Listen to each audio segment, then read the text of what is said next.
success. Bill Gates, a successful entrepreneur, a magnate in business, software developer, investor, author, or a philanthropist. Well, one might not be aware of Gates as one of these stupendous traits, yet he is much more prominent as a co founder of Microsoft, a multinational technology corporation producing the best computer software worldwide. Entrepreneurs. Great minds are not born every day. Not everyone can bring productive changes in the world. Entrepreneurs can turn the calamities into human beneficial products. Nature blessed the world with another incredible businessman in 1955, Bill Gates. He was the son of Mary Maxwell, a woman of the American elite class, and Bill Gates Jr., an attorney. His father, being a lawyer, wanted him to be a one, but Gates had bigger dreams. The first time Bill had ever come across a computer was in his school days when he was around 11 years old. Lakeside, the private school where Bill Gates got his schooling, was one of the rare schools of the time that had computers and allowed their students access to them. Bill was immediately drawn to the fascinating machine and the infinite opportunities it could lead to. Some nights, he would leave his house in the middle of the night to work on the lab's computers, and his family wouldn't find out until he would return the next morning. In 8th grade, he wrote his first computer program, Tic Tac Toe, on a general computer. In that computer lab is where he met Paul Allen, a quieter senior student who was also a computer enthusiast. Bill spent every spare minute of his days coding on the school computers with his newfound friend. Like most healthy friendships, Paul and Bill differed on many occasions about their coding approaches and argued a lot.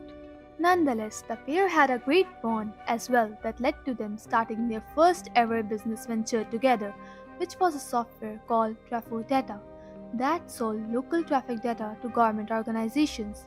Bill and Paul made up to $20,000 with this software while they were 15 and 17. The pair also had to face great loss in this business but did not lower their morale. In December of 1974, Paul from Boston with an exciting news article that was about to change the two boys' lives. The article announced the launch of the first ever minicomputer kit, Altair 8800. The pair knew right then that this was their chance to put their skills to use. They traveled to Mexico to meet Ed Roberts, a 6'6" large man who owned the company that made Altair 8800. Luckily for them, Ed was also looking for developers who could code an operating system for the Altair 8800. The two spent 2 months, days, and nights coding in Harvard's computer labs to finally make the operating system. In February 1975, Paul took the operating system that Bill called the coolest code I have ever written. When the system was tested on Altair, it was a success. Bill went to Harvard University to study math, but Paul made him drop out of the school, and in 1975 they founded Microsoft. Microsoft was growing well. By 1978, sales rose to a million. Bill and Ellen decided to move Microsoft to Seattle. A close friend of Bill once narrated in an interview as Bill said to her, "I'm your friend, but don't tell me information that you don't want me to know because I'll use it against you and compete with you." If Steve Jobs had known this, he probably would not ask Bill to help him with his new operating system, nor would he have allowed him access to his computers. Bill had suggested Steve to license Macintosh, but Steve wasn't interested in selling software. He wanted to stick to selling Apple computers. In 1986, Bill launched MS Windows, which resembled Macintosh a lot. Infuriated by Bill copying the Macintosh, Steve threatened to sue Bill, to which he responded by saying that Bill wouldn't give Apple software he had designed for them. Eventually, the matter was taken to court, and Bill was able to prove that the functions of Macintosh and the MS Windows were considerably different, and therefore it wasn't a theft of intellectual property. Despite of the fact that Gates has made a lot of money, he worked for the humanity too. After getting married to Melinda in 1994, he founded Bill and Melinda Foundation that donates millions for charity. When Gates read the article about the deaths of African children due to diarrhea in Africa, he became obsessed with reinventing toilets for them to reduce the death rate. Gates presented a promising model of toilet at Reinvented Toilet Expo in 2018 that can recycle the used water for hand washing so that the left out 4.5 billion people can have access to safe sanitation.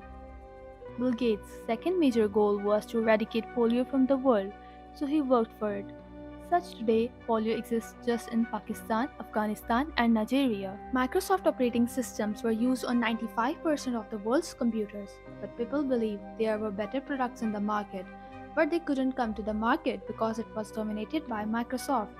After the advent of internet, computer users wanted the facility of browsing internet in their computers as well.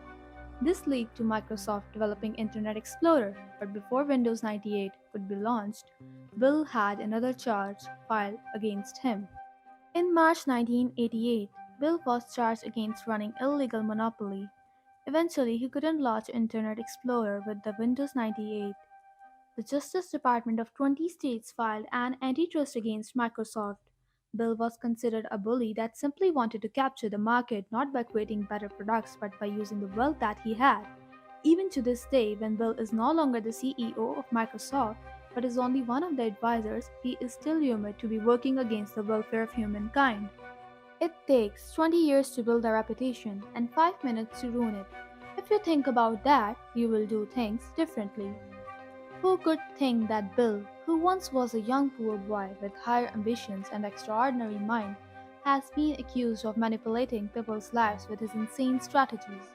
The strategies are presented to the world as a rescuer of their current problems, but in the fullness of time proves to be controversial and problematic.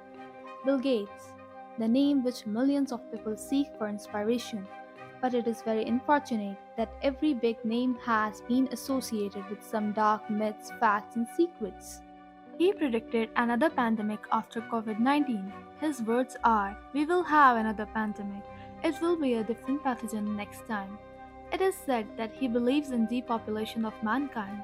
How strange and weird it is that how a human brain owns such psychotic and malicious ideas. Well, as we all know, nothing is said anyway without any proof that underpins such abnormal facts, and in Bill's case, his overstated statements and over-elaborated predictions about pandemics works as evidence for people, which may be his haters, to say such bonkers things about him. So, question here arises that what's the connection between the tech billionaire and the population concerned? If the allegations are valid, then we can say that be ready for his next attack to the world. That's where our mind and senses hack. That could it even possible for a man to hold such dangerous ideas and then implementing them on a world which resulted in deaths of millions of people?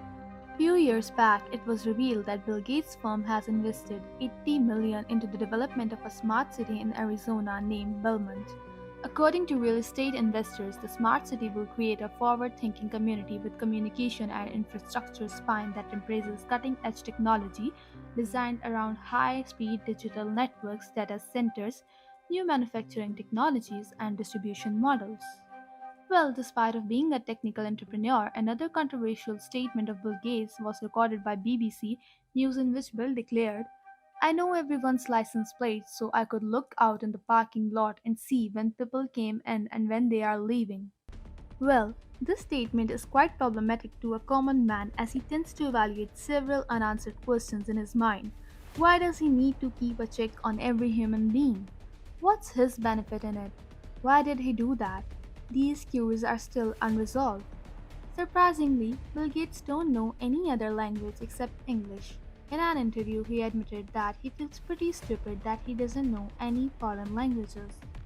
Although one doesn't expect such a billionaire to have any regret in his life, yet Bill has one regret in his life. During an interactive session at Harvard in 2018, he told students that he wished he has been more social during his time in university. He admitted that he was just so into being good at classes and take lots of classes. He used to spend a lot of his time in computer labs. He regrets that he lacks some wholesome moments with friends in his life. No one can say for sure whether he will be remembered as a hero or a villain. But one thing that remains undeniable is the fact that history will never forget his name.